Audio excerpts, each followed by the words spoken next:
Hello everyone welcome back to our another mini blogs. एते गरम जो हेलानी ताको तो केवल ठंडा ही मिटई पारिबो। मु गाधेइक आसे ठंडा पिउची, खाया को जीवा पूर्व ठंडा पिउची। एते ठंडा पी गले जे मते ठंडा न पिला भल लागनी। तापर मुझे पलि आसती बोर गोड़ हाथ मुड़ामुड़ी करदेवाई जेहेतु ताको काटुची से देन 3टा बेलू मत बहुत जोर भोक लगला से मुझे ब्रेड खाई नहीं।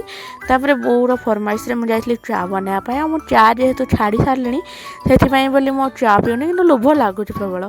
देन संध्या बेला मु गोटे स्टोरी लिखुली जब आपण मानक मो स्टोरी शुणार इंटरेस्ट थाए ताले मते कहबे मु पकेबी आ गोटे आईडी रे।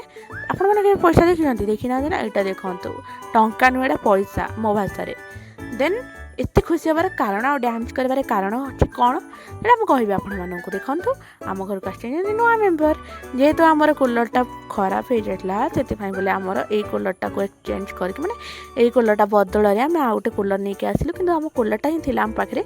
देन बाबा ये कौन तार प्रोसेसिंग थी सब करुले आ कूलरटा देखा बहुत सुंदर लगुला। तापर ता तले हुईल लगे से बाबा लगौले हुईल। देन हुईल लगे सारा पर से दि जाऊला पानी आ पानी देला आम कूलर रेडी आज शोबाटा।